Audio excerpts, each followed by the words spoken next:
Olá, seja bem-vindo a mais um episódio aqui no canal O Caminho do Discipulado. Nesse episódio vamos falar sobre a vida e ministério do presidente Spencer W. Kimball. Tenho certeza que vai ser um episódio muito especial, com muitas lições que você vai conseguir aplicar na sua vida. Se essa é a sua primeira vez aqui no canal, eu convido você a se inscrever no canal Caminho do Discipulado, convido você a seguir no Spotify e também a ouvir ou assistir outros episódios que já estão disponíveis no canal.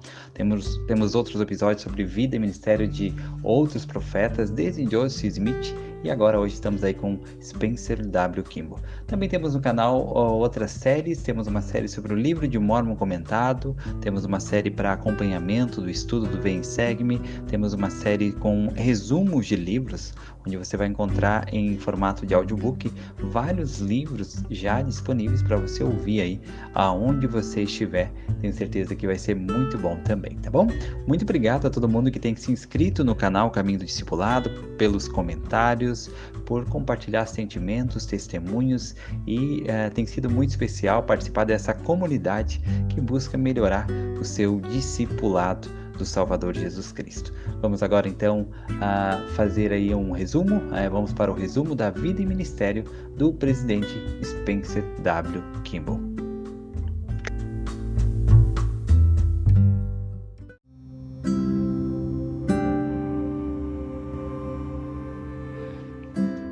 Numa noite de outono, no início dos anos 1900, Orville Allen parou em frente à casa de Andrew Kimball para entregar umas abóboras. Enquanto faziam o descarregamento, os dois homens ouviram o filho de Andrew, Spencer, cantar ao ordenhar as vacas. O irmão Allen comentou com Andrew: "Seu filho deve estar feliz." Andrew respondeu: "É verdade. Ele sempre está feliz. É um menino puro e obediente, sempre faz o que peço. Dediquei-o ao Senhor e a seu serviço, e ele se tornará um grande homem na igreja."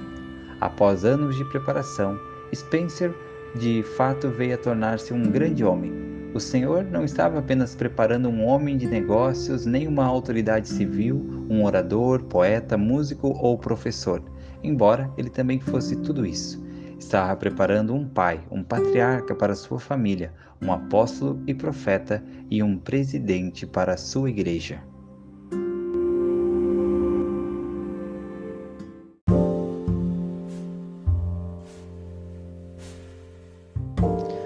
Legado. A família de Spencer W. Kimball tinha raízes profundas na Igreja Restaurada. Seus avós de ambos os lados da família foram figuras importantes nos primeiros tempos da obra dos últimos dias. Heber C. Kimball foi chamado para o Quórum dos 12 Apóstolos quando ele foi organizado em 1835. Tempos depois, serviu como primeiro conselheiro do presidente Brigham Young por mais de 2 décadas e foi um servo fiel do Senhor ao longo de todo o seu ministério. Edwin Oley, avô materno de Spencer, era um Quaker da Pensilvânia que aceitou o evangelho na época de Joseph Smith.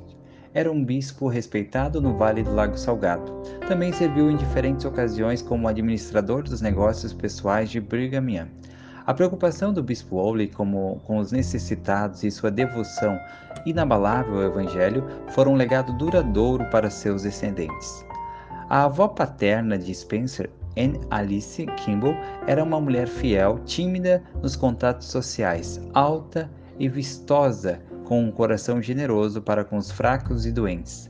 Andrew Kimball foi seu terceiro filho. A avó materna de Spencer, Mary Oley, era da Inglaterra e teve 11 filhos. A sexta deles foi Olive.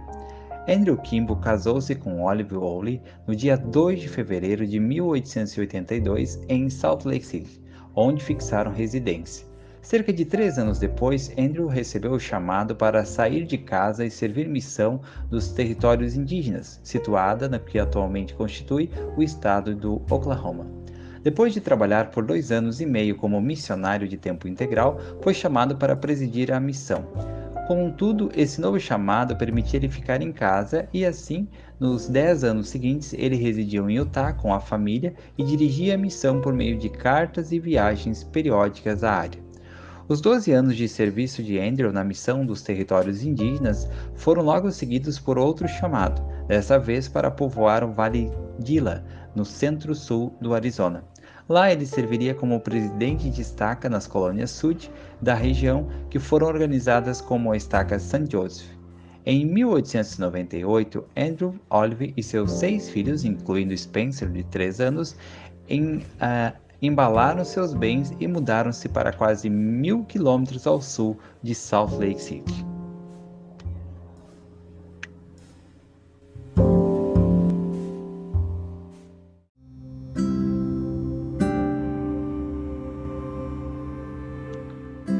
Juventude. Spencer Oley Kimball nasceu em 28 de março de 1895, o sexto dos 11 filhos de Andrew e Olive Kimball.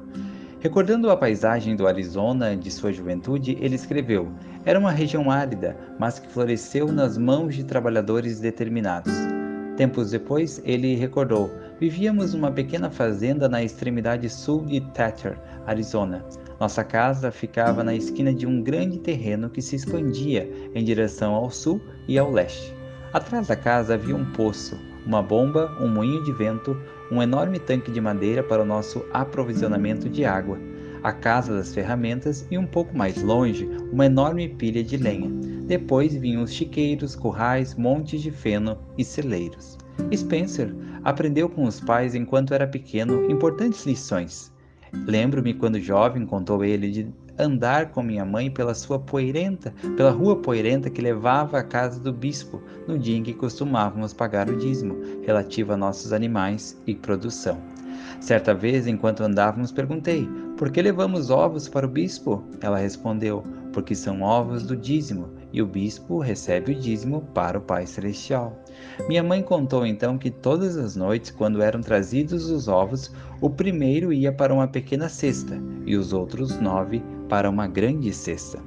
O exemplo do serviço dedicado de Andrew Kimball exerceu uma grande influência sobre Spencer, que disse anos depois: "Minhas primeiras impressões sobre o trabalho de um presidente de estaca vieram-me ao observar meu próprio pai. Creio que meu pai ministrava ao povo com tanta dedicação a fim de cumprir uma bênção que recebera do presidente Joseph F. Smith, que prometera que o povo do Vale Gila o buscaria como os filhos ao pai. Embora tenha certeza de que naquela época eu não apreciava devidamente seu exemplo, o exemplo que ele deixou merece ser seguido por qualquer presidente de estaca." A família Kimball levava uma vida modesta. "Não sabíamos o que éramos pobres", comentou Spencer anos depois. "Achávamos que vivíamos muito bem. Suas roupas eram feitas em casa e passadas de um irmão para o outro. As refeições eram básicas, consistindo em carne e outros alimentos produzidos no próprio terreno da família. Spencer ajudava nas tarefas da fazenda. Eu bombeava água manualmente para irrigar a horta", contou ele, "e também aprendi a ordenhar as vacas, podar as árvores frutíferas, consertar as roupas e muito mais. Eu tinha 2 irmãos mais velhos, que estou convencido escolhiam as tarefas fáceis e deixavam todas as mais difíceis para mim. Mas não me queixo, isso me fortaleceu." Começando aos 9 anos de idade, Spencer memorizou as regras de fé, os 10 mandamentos e a maioria dos hinos do inário da igreja, enquanto ordenhava vacas e dava de beber aos cavalos todos os dias. Quando Spencer tinha 11 anos, sua mãe morreu. Foi uma das grandes provações de sua infância. Ele não sabia como a família poderia continuar sem ela. "Mas descobri naquela ocasião", disse ele, "e confirmei-o em muitas outras depois, que podemos suportar quase tudo." Algum tempo depois, Andrew Kimball contraiu segundas núpcias e Josephine Clough tornou-se a madrasta de Spencer. Josie, como os amigos a chamavam, não pôde tomar totalmente o lugar de Olive na vida de Spencer, mas seu jeito habilidoso e paciente trouxe mais estabilidade à família Kimball. Durante a juventude, Spencer aprendeu não só sobre o trabalho árduo numa região inóspita, mas desenvolveu também muitas aptidões que o prepararam para posteriormente servir melhor na vida. Aprendeu a cantar, dirigir a música e foi designado regente da estaca aos 15 anos de idade. Embora tivesse dedos que descrevia como curtos e rechonchudos, ele dedicou-se a aprender e a ler música e tocar piano. Aperfeiçoou-se até conseguir tocar os hinos e participar de uma pequena orquestra. Anos depois, revezava-se com Elder Harold Billy para tocar nas reuniões semanais do Coro dos 12 Apóstolos. Spencer começou a ir à escola um pouco depois da maioria dos meninos, conforme mostra o seguinte relato. A mãe de Spencer achava que as crianças só estavam amadurecidas para a escola aos 7 anos.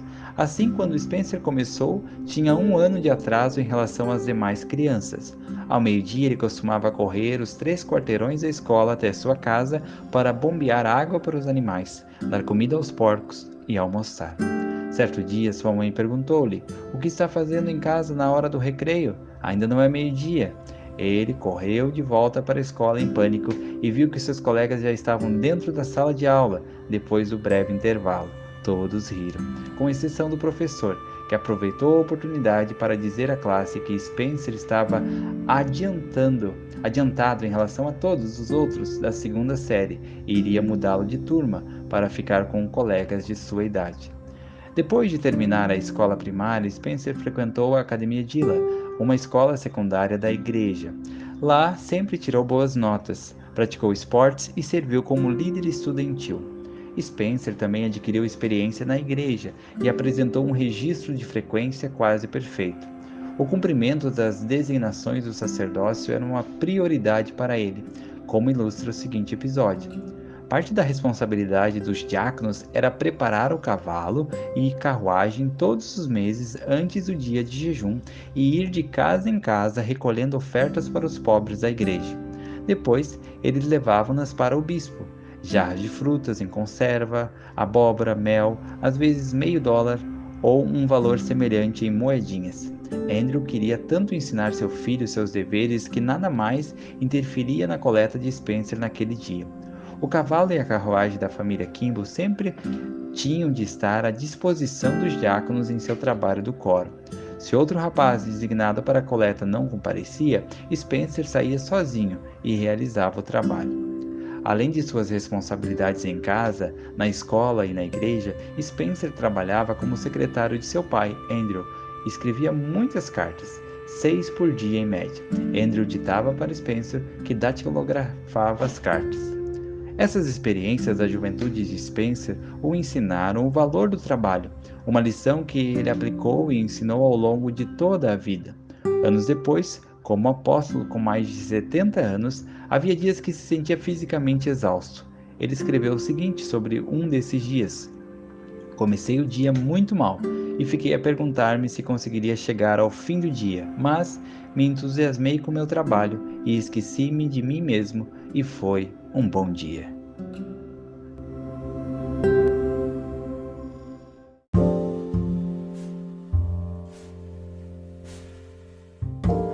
Serviço missionário. Na metade do ano de 1914, Spencer formou-se na Academia Dilla, esperando entrar na Universidade do Arizona no segundo semestre. Contudo, durante a cerimônia de formatura, Andrew Kimball anunciou que Spencer seria chamado como missionário. Em preparação para a missão, Spencer foi trabalhar em Globe, Arizona, numa fábrica de laticínios. Foi a primeira vez que morou fora das comunidades de Santos dos Últimos Dias do Vale de Dilla.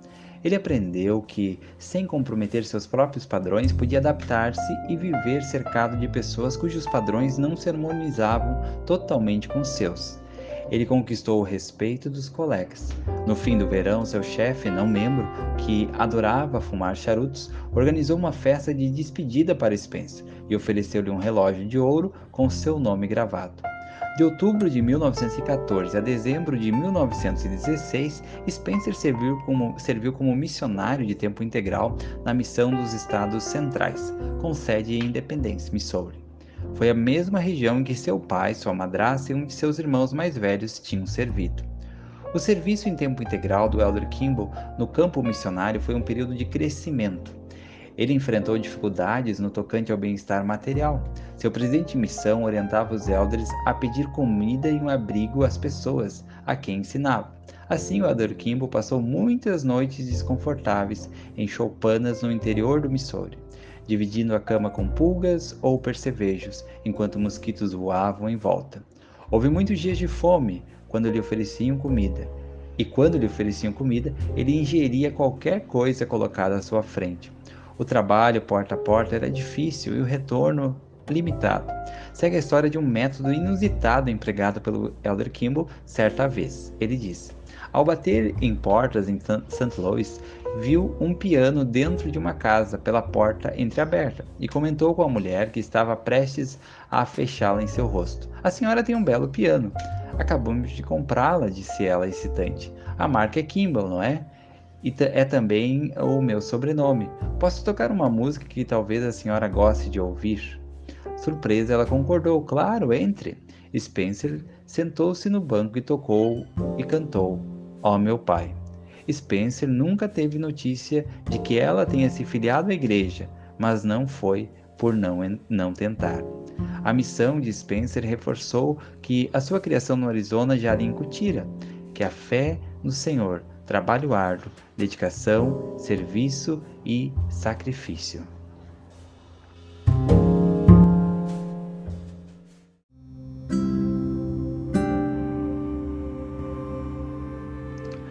Casamento e vida familiar. No verão de 1917, cerca de 7 meses depois de voltar da missão para casa, Spencer Kimball viu um anúncio no jornal local. Camila Eyring, que se mudara para o Vale Dilla em 1912 com a família, iria ensinar economia doméstica na Academia Dilla. Ao ler e reler o artigo, Spencer decidiu que um dia se casaria com Camila Eyring. Por coincidência, ele conheceu-a esperando no ponto de ônibus perto da academia e iniciou uma conversa. Ele sentou-se ao lado dela no ônibus, onde eles continuaram a conversar, e ele recebeu a permissão para visitá-la. A mãe de Camila gostou muito do jovem Spencer Kimball. Ela convidava-o para jantar sempre que iria visitar Camila. E o irmão Eyring, que era muito exigente com os rapazes que queriam namorar sua filha, não se opôs. Após 31 dias, Spencer já fazia parte da família Eyring. Eles decidiram casar-se, mas seus planos foram afetados pela Primeira Guerra Mundial, que estava em andamento. Spencer foi obrigado a ficar em Thatcher, Arizona, para aguardar uma possível convocação do exército. Assim, eles não puderam fazer a longa viagem a um templo em Utah. Casaram-se no civil em 16 de novembro de 1917, mas desejavam selar-se no templo quanto antes. Essa meta foi atingida em junho seguinte, no templo de Salt Lake City. Spencer e Camila tiveram 4 filhos, 3 meninos, Spencer Levon, Andrew Eyring e Edward Lawrence, e uma menina, Olive Beth. Como os pais, criaram um ambiente no qual os filhos não apenas se sentiam amados e apoiados, mas também contavam com a confiança dos pais para tomar decisões pessoais. Um dos filhos escreveu anos depois: "Quando os filhos faziam uma apresentação na escola, na igreja ou em qualquer outro lugar, meus pais vinham assistir, mesmo quando precisavam fazer grandes sacrifícios. Sempre demonstravam interesse e orgulho por nós. Em nossa família éramos muito unidos, mas não se tratava de uma ditadura. A responsabilidade final por nossos atos recaía sobre nós mesmos. Nossos pais incentivavam-nos e guiavam-nos, mas não nos forçavam a nada."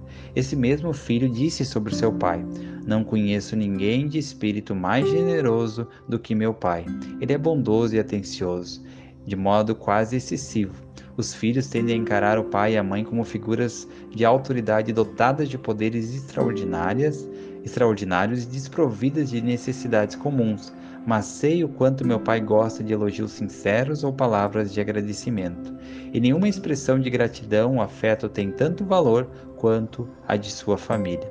Sei que não há nada que lhe proporcione maior satisfação, exceto sentir que o Senhor aprova seus esforços, do que ver sua própria família seguir sua liderança e empenhar-se para viver em retidão. Se eu pudesse escolher quem me julgaria no último dia, não há nenhum outro ser humano que eu escolheria antes de meu pai."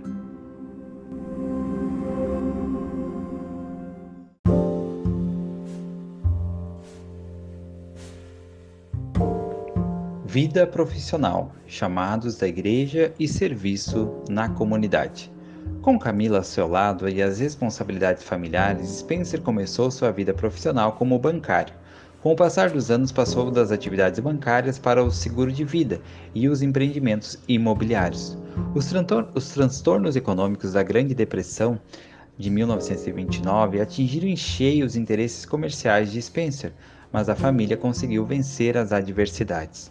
O pai de Spencer faleceu em 1924, depois de servir como presidente de estaca por quase 3 décadas. Quando tempos depois o presidente Heber J. Grant, sétimo presidente da igreja, reorganizou a presidência da estaca, Spencer, de 29 anos, foi chamado para servir como segundo conselheiro. Além de sua vida familiar, atividades profissionais e serviço na igreja, Spencer contribuiu de modo ativo à comunidade. Ajudou a fundar a primeira emissora de rádio local. Foi membro ativo do Rotary Club, uma organização de serviço, e veio mesmo a ocupar o posto de governador de distrito.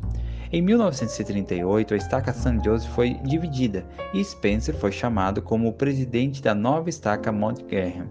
Preocupado com os sentimentos negativos de algumas pessoas que ele presidiria, que pudesse nutrir por ele, Spencer e Camila foram conversar com as pessoas que pudessem ter tais sentimentos, a fim de resolver os problemas porventura existentes.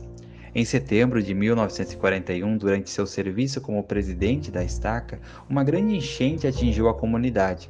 Chuvas contínuas fizeram subir o nível do rio Dila, até que ele invadiu as ruas de alguns dos povoados próximos. Casas e fazendas foram destruídas pelas águas. Os residentes, que em sua maioria eram membros da igreja, precisavam urgentemente de ajuda. Ao tomar conhecimento da destruição, Spencer encheu seu carro de alimentos conseguidos por meio da igreja e dirigiu-se para as cidades alagadas. Tomou providências para que as pessoas tivessem onde lavar a roupa, ajudou fazendeiros a conseguir grãos para alimentar os animais e, pouco depois, chegou um caminhão com comida e roupas. Dentro de uma semana, as principais vítimas tinham começado o caminho de volta a uma vida normal. Os membros da igreja demonstraram uma generosidade sem igual. Spencer dirigiu a sua avaliação das necessidades e a distribuição dos recursos.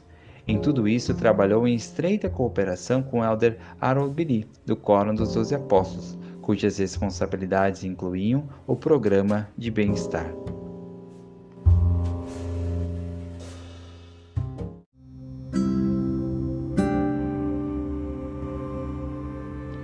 O apostolado. Em 8 de julho de 1943, o presidente J. Clark Jr., da primeira presidência, telefonou para a casa de Spencer e anunciou-lhe que fora chamado para ocupar uma das vagas no Quórum dos 12 Apóstolos. Spencer respondeu: "Oh, irmão Clark, eu?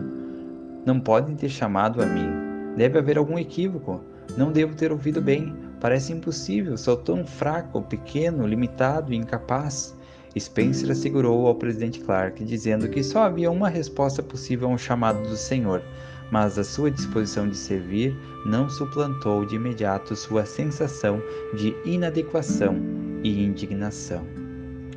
Esses sentimentos se intensificaram nos dias que se seguiram, e nesse período Spencer dormiu pouco ou quase nada. Enquanto estava em Boulder, Colorado, para visitar seu filho, foi caminhar pelas colinas certa manhã. Ao subir cada vez mais alto, ponderava a magnitude do ofício apostólico. Ficava atormentado pela ideia de não estar à altura do chamado, de que seu chamado fosse um erro. Nesse estado de espírito, aproximou-se do pico da montanha, onde se ajoelhou em oração e meditação.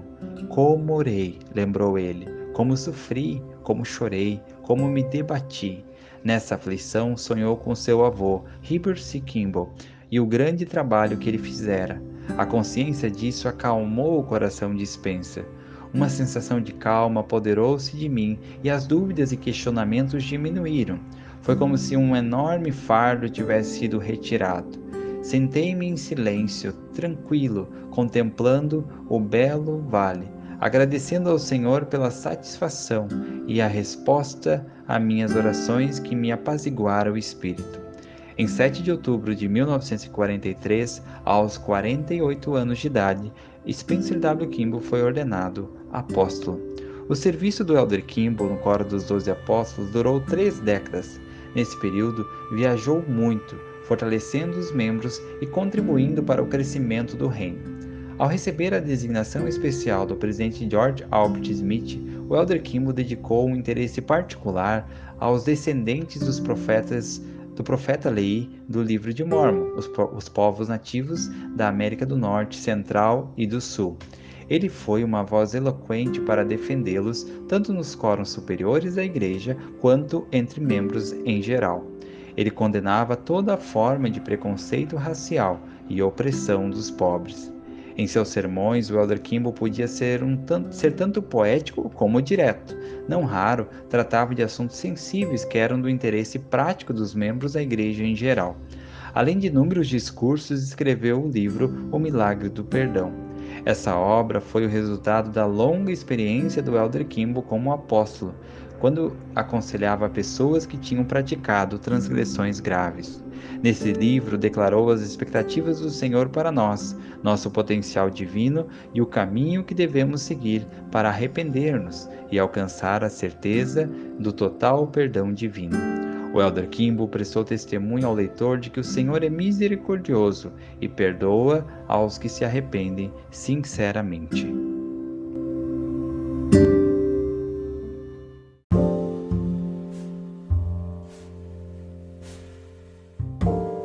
Problemas de saúde. No decorrer de sua vida, Spencer W. Kimball sofreu vários problemas de saúde e enfermidades. 2 problemas significativos tiveram um grande impacto em seus anos como apóstolo. A primeira doença deixou uma marca duradoura no Elder Kimball, algo perceptível sempre que ele falava. No fim de 1956, ele sentiu uma rouquidão na voz. O diagnóstico foi de câncer de garganta. Uma cirurgia em julho de 1957 resultou na remoção de uma corda vocal e parte de outra. Na fase de convalescença, ele descansou a voz a fim de recuperar-se ao máximo. Em noites de insônia, o Elder Kimball perguntava-se se algum dia voltaria a falar. 6 meses depois da cirurgia, os médicos declararam que a garganta do Elder Kimball estava curada. O Elder Boyd K. Packer, do Coro dos 12 Apóstolos, contou como o Elder Kimball usava o humor para apresentar sua nova voz aos ouvintes. Então veio o teste. Ele conseguiria falar? Conseguiria pregar? Ele foi fazer seu primeiro discurso em casa, no Arizona, lá numa conferência da estaca St. Joseph. Ele prostou-se no púlpito e falou: "Voltei aqui", disse ele, "para estar no meio de meu povo. Neste vale servi como presidente de estaca." Talvez ele achasse que, caso falhasse, ali estaria entre pessoas que o amavam e que se mostrariam compreensivas. Houve grandes demonstrações de amor. A tensão daquele momento dramático foi atenuada quando ele continuou: "Preciso dizer-lhes o que aconteceu comigo. Fui para o leste do país e, durante minha estada, cortaram minha garganta." Depois dessa introdução bem-humorada, pouco importava o que ele viria a dizer depois. O Elder Kimball estava de volta. Sua nova voz era suave, profunda e rouca. Era, nas palavras do Elder Packer, uma voz suave, persuasiva, doce, uma voz aprendida, uma voz atraente, uma voz amada pelos santos dos últimos dias. O Elder Kimball também tinha sérios problemas de coração. Depois de tornar-se apóstolo, sofreu uma série de ataques cardíacos.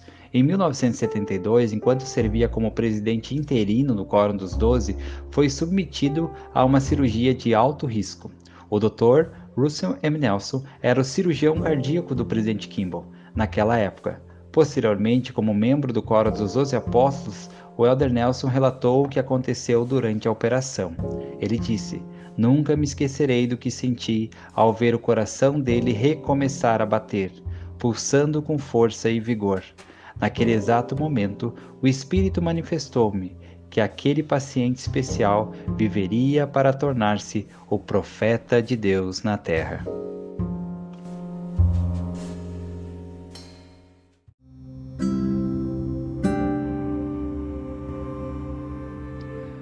Presidente da Igreja. Na noite de 26 de dezembro de 1973, o presidente Harold B. Lee, o 11º presidente da igreja, morreu repentinamente.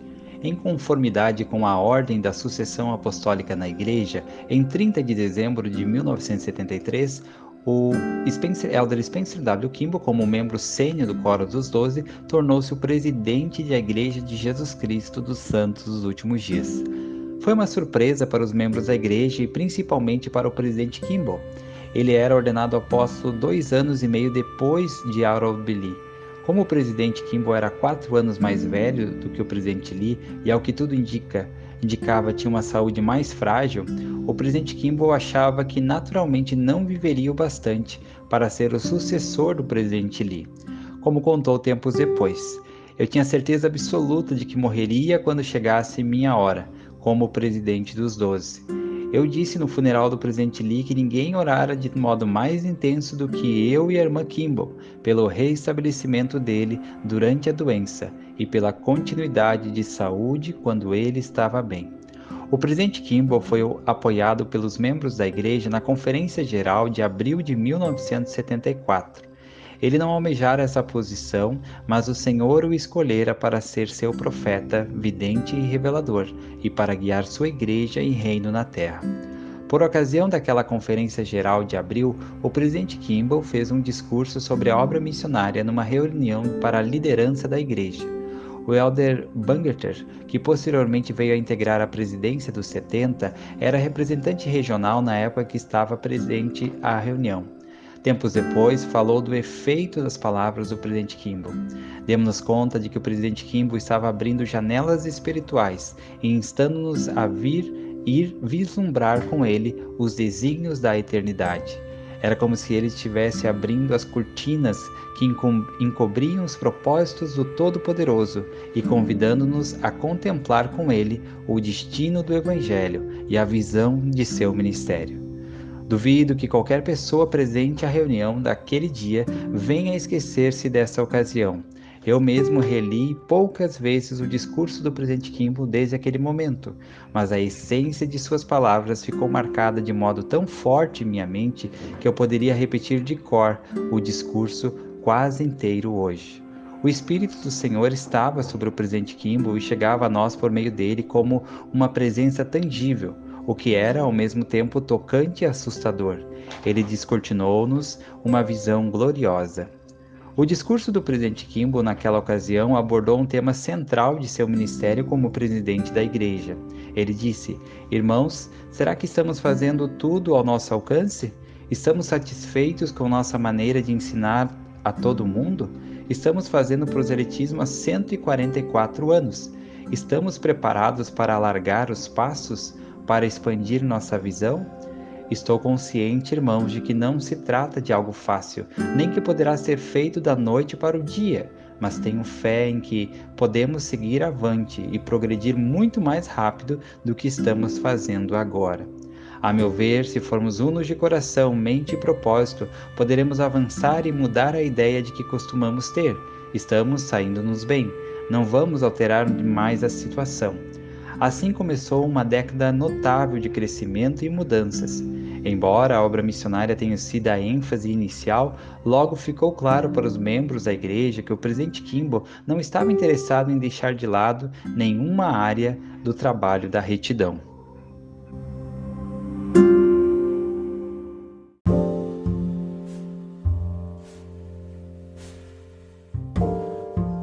Obra missionária.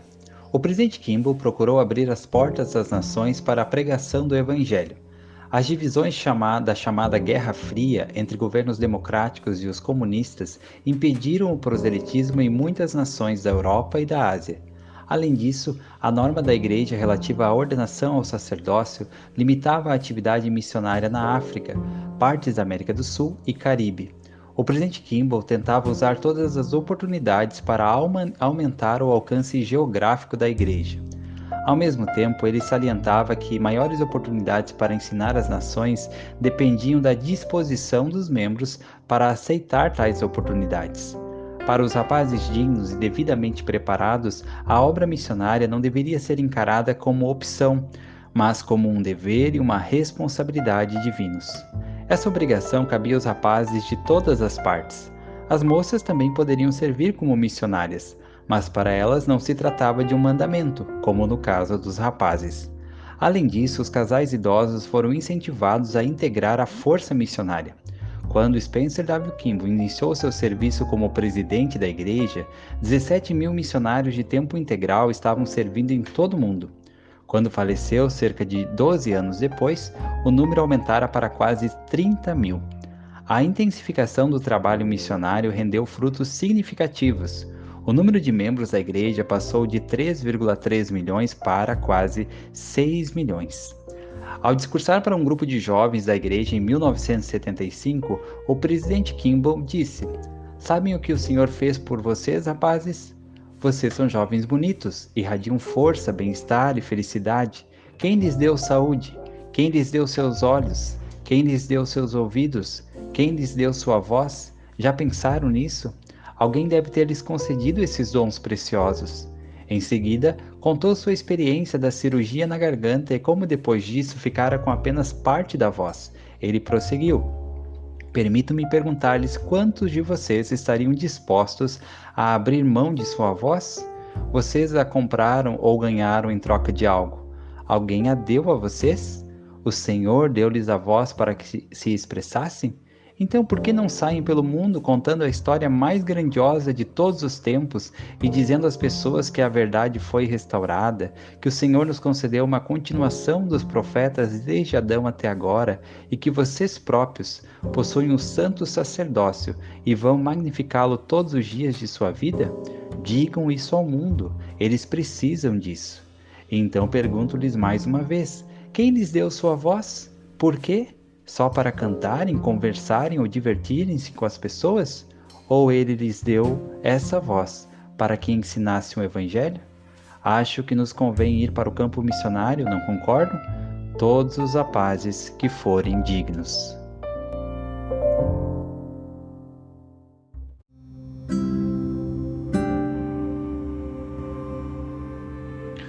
Trabalho do Templo. Como presidente da igreja, Spencer W. Kimball esteve à frente de um crescimento significativo na construção de templos. No início de sua administração, havia 15 templos em funcionamento. Quando ele morreu 12 anos depois, o número passara para 36, mais do que o dobro. O presidente Gordon B. Hinckley, segundo conselheiro na primeira presidência, testificou: esse grande ímpeto na construção de templos foi dado pelo presidente Kimball sob revelação do Senhor. Em relação à obra do templo, o presidente Kimball declarou: dia virá, e não está muito longe, em que todos os templos do mundo funcionarão noite e dia. Haverá oficiantes em ação dia e noite, trabalhando quase até a exaustão, devido à importância da obra e ao grande número de pessoas que aguardam na eternidade e anseiam pelas bênçãos que podem receber, das quais tanto necessitam.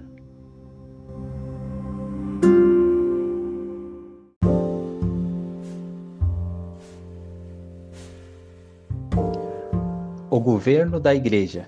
Em 1975 e 1976, o presidente Kimball dirigiu a reorganização e expansão do governo da Igreja para acompanhar o ritmo de crescimento da Igreja. Como parte da organização e responsabilidades crescentes às autoridades gerais, o primeiro Quórum dos 70 foi reconstituído e em outubro de 1976 contava com 39 irmãos. Com essa medida, explicou o presidente Kimball, os 3 quórums governantes da Igreja definidos por revelação, são a primeira presidência, o Quórum dos 12 e o primeiro Quórum dos 70, assumiram seu lugar e papel, conforme revelado pelo Senhor. Isso permitirá que lidemos com eficácia com a pesada carga de trabalho atual e nos preparemos para a expansão e aceleração do trabalho, em preparação para o dia em que o Senhor regressará para assumir o controle direto da sua igreja e reino. Desde essa época, essa revelação do Senhor a seu profeta levou a outras mudanças no governo da igreja, conforme exigidos pelo trabalho da vinha.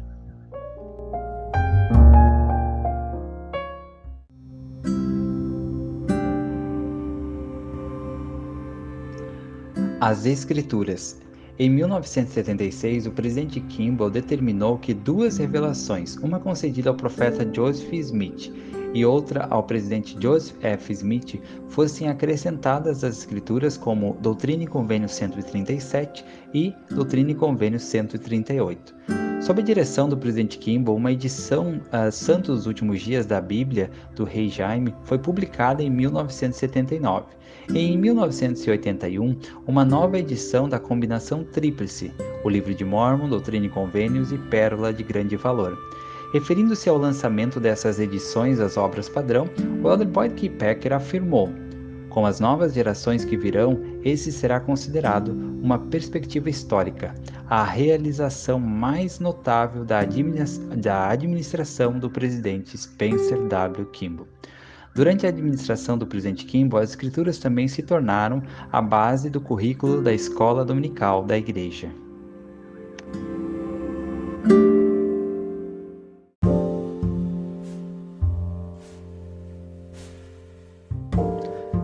simplificação. Com a expansão do tamanho e da esfera de atuação da Igreja, o presidente Kimball e outros líderes da Igreja reconheceram a necessidade de simplificar os vários programas da Igreja, a fim de que o essencial fosse acessível de alguma forma, tanto num ramo recém-formado quanto numa ala bem estabelecida. O presidente Kimball declarou: "A missão da Igreja para seus membros é proporcionar-lhes os princípios, programas e sacerdócio pelos quais eles possam preparar-se para a exaltação. Nosso sucesso individualmente e como igreja será determinado em grande parte por nosso grau de fidelidade no modo de vivermos o Evangelho no lar. Somente quando enxergamos nitidamente as responsabilidades de cada pessoa e o papel da família e do lar é que poderemos compreender adequadamente que os quórums do sacerdócio e as organizações auxiliares, mesmo as alas e estacas, existem primordialmente para ajudar os membros a viverem o Evangelho no lar.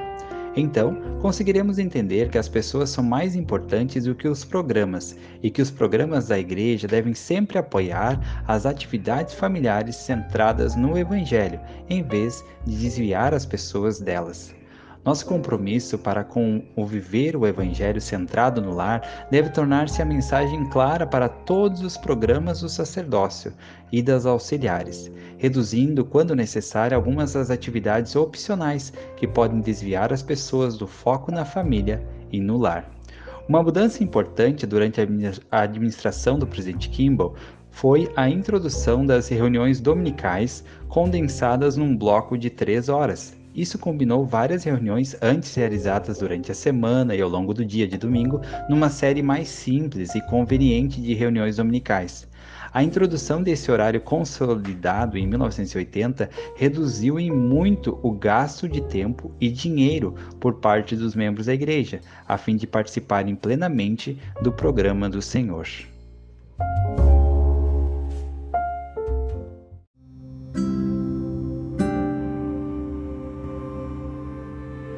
A revelação sobre o sacerdócio. Uma das mudanças mais significativas ocorridas durante a presidência do presidente Kimball foi a revelação sobre o sacerdócio, conforme está na Declaração Oficial 2 em Doutrina e Convênios. Em 1º de junho de 1978, o presidente Kimball, os outros membros da primeira presidência e o Quórum dos 12 Apóstolos reuniram-se na sala superior do Templo de Salt Lake. O presidente Gordon B. Hinckley, que estava presente nessa ocasião nessa condição de membro do Quórum dos 12 Apóstolos, relatou posteriormente: "A questão da extensão das bênçãos do sacerdócio aos negros estivera na mente de muitas autoridades gerais durante vários anos. Fora trazida à baila repetidas vezes por diferentes presidentes da Igreja. Tornara-se uma preocupação especial para o presidente Spencer W. Kimball. Durante bastante tempo ele orara a respeito dessa questão séria e difícil. Passara muitas horas na sala superior do templo sozinho, orando e meditando. Naquela reunião, ele mencionou a questão às autoridades gerais presentes, seus conselheiros e os apóstolos. Depois de discorrermos sobre o assunto, unimos-nos em oração na mais sagrada e solene das circunstâncias. O presidente Kimball pronunciou a oração. O Espírito de Deus estava presente. E pelo poder do Espírito Santo, o profeta recebeu a certeza de que pedira se era certo, de que chegara o momento de que o sacerdócio devia ser estendido a todos os homens dignos de todo o mundo e de qualquer origem. Todos os homens daquele círculo, pelo poder do Espírito Santo, tiveram a mesma certeza. Foi uma ocasião serena e sublime. Nenhum de nós que estava presente naquela ocasião jamais foi o mesmo depois daquele dia. A Igreja tampouco, nunca mais o foi." O anúncio da revelação foi feito na forma de uma carta datada de 8 de junho de 1978 e dirigida a todos os líderes locais e gerais do sacerdócio da Igreja. Dizia: "Todo homem da Igreja, fiel e digno, poderia receber o sacerdócio, o santo sacerdócio, com o poder para exercer sua autoridade divina e usufruir com seus entes queridos todas as bênçãos que dele provêm, incluindo-se as bênçãos do templo." O presidente Hinckley disse tempos depois: "A carta foi enviada à Igreja e ao mundo. Nem é preciso falar a respeito do efeito maravilhoso sentido tanto dentro como fora da Igreja. Muitos choraram, Lágrimas de alegria, não só daqueles que anteriormente tinham sido privados do sacerdócio e que se tornaram os beneficiários imediatos desse anúncio, mas também de homens e mulheres da igreja do mundo todo, que tinham o mesmo sentimento que nós no tocante à questão. Cerca de 3 meses depois, o presidente Kimball declarou referindo-se a essa revelação: uma das autoridades gerais disse ontem que ocorreu uma das maiores mudanças e bênçãos jamais dadas a conhecer. Com exceção de alguns críticos constumazes, as pessoas do mundo aceitaram essa mudança com gratidão. Assim, estamos felicíssimos com isso, principalmente por aqueles a quem tinham sido negadas essas bênçãos antes.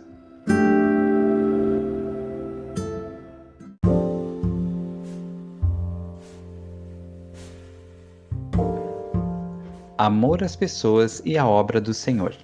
Ao descrever o presidente Kimball, Elder Maxwell, no Coro dos Doze Apóstolos, disse: havia um grande calor humano no ministério desse homem. Seu olhar amoroso, porém penetrante, seu abraço, seu ósculo santo, sua ternura, sentida por tantos, tudo isso conferia a esse homem uma aura especial merecida. Não algo que o tornava inacessível, mas um calor especial. Seu amor incluía a todos, ninguém nunca se sentia de fora.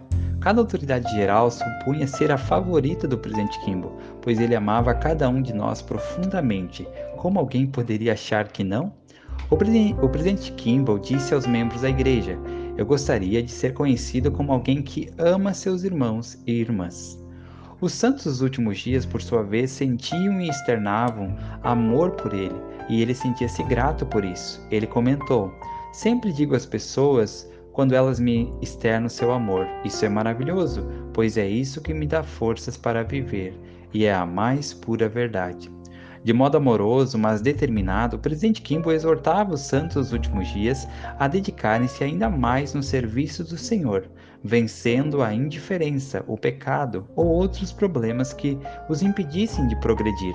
Em sua própria vida, ele serviu de exemplo de alguém que perseverara no serviço do Senhor a despeito dos obstáculos. O elder Robert Hales, quando membro do primeiro Quórum dos 70, observou o seguinte acerca do presidente Kimball: ele é um homem de ação, algo demonstrado pela placa singela que repousa sobre sua mesa e diz: faça-o. Seu exemplo e amor motivam as pessoas que seguem seu exemplo a atingirem metas mais elevadas e alargarem seus passos rumo à perfeição.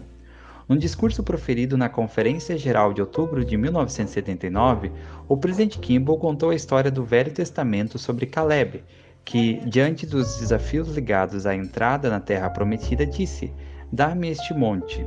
Referindo-se às palavras, o presidente Kimball comentou: é assim que me sinto em relação à obra nesse momento. Há grandes desafios à nossa frente, enormes oportunidades a aproveitar.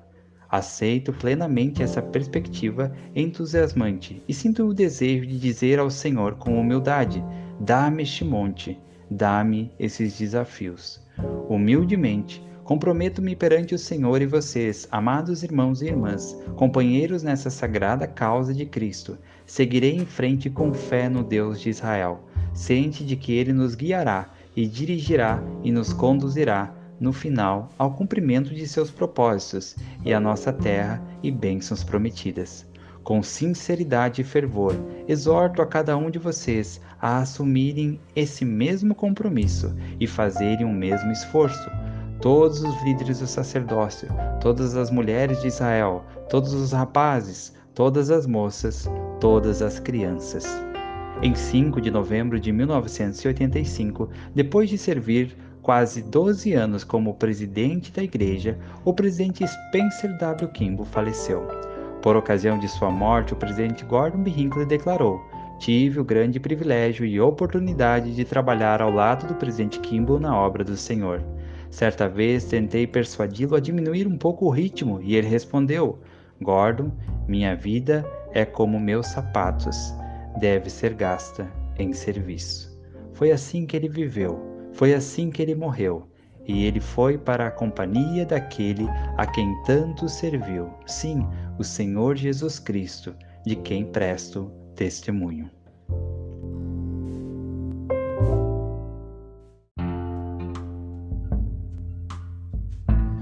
E chegamos ao final de mais um episódio aqui no canal Caminho do Discipulado. Que lindo esse episódio, realmente me senti muito tocado e até emocionado por vários momentos ao estudar sobre a vida do presidente Kimball. Que exemplo, que servo do Senhor, né? Quanta coisa o presidente Kimball fez pela igreja, pelo reino do Senhor nesses últimos dias. Eu confesso que quando eu entrei na igreja, foi muitos anos depois do falecimento do presidente Kimball. Ele faleceu no ano em que eu nasci, em 1985. E eu ouvia muitos comentários, né, de membros mais antigos a respeito do presidente Kimball. E algo que eu tive mais acesso assim, do presidente Kimball foi o livro O Milagre do Perdão, que eu estudei. Talvez muitos de vocês também já estudaram esse livro, que é um livro que foi escrito pelo presidente Kimball. E esse livro, ele tem, né, essa fama de ser um livro muito sério, né, e de expor muito, né, sobre como nós podemos pecar de várias maneiras, né, às vezes por ação, às vezes por omissão, enfim, parece ser um livro muito, de certa forma, pesado, né, nas suas palavras. E eu confesso que por muitas vezes eu tive essa visão do presidente Kimball, como se ele fosse uma pessoa assim muito, não sei o termo, não seria justiceiro, mas uma pessoa que não, com um certo peso em suas palavras, de maneira reta, obviamente. E estudando essa biografia do presidente Kimball, eu pude ver que ele é totalmente ao contrário, como ele é um homem muito, muito amoroso e bondoso. Como foi sempre um homem muito amoroso e bondoso, e que realmente o amor fazia parte do seu serviço, do seu ministério, o amor pelas pessoas, a preocupação pelas pessoas. Então, com certeza, isso foi uma das grandes lições que eu tive ao estudar essa biografia do presidente Kimball. Espero que você tenha gostado desse episódio. Também tem outros episódios sobre outros profetas e presidentes da igreja nessa última dispensação, desde Joseph Smith, Brigham Young, John Taylor e todos os outros. Você vai encontrar aqui no canal Caminho do Discipulado, seja no YouTube, seja no Spotify, tem os outros episódios disponíveis para você ouvir. Também temos outras séries no canal sobre o livro de Mórmon comentado, estudos sobre o Vem e Segue-me da semana, temos resumos de livro em formato de audiobook para você poder também ouvir. E convido você então a seguir, a se inscrever no canal O Caminho do Discipulado, compartilhar esse conteúdo com pessoas que você gosta, pessoas que você ama, tá bom? Espero que você esteja bem. Muito, muito obrigado pela sua companhia comigo aqui mais uma vez. Seja muito, muito feliz e lembre-se sempre, Jesus Cristo é o caminho do discipulado.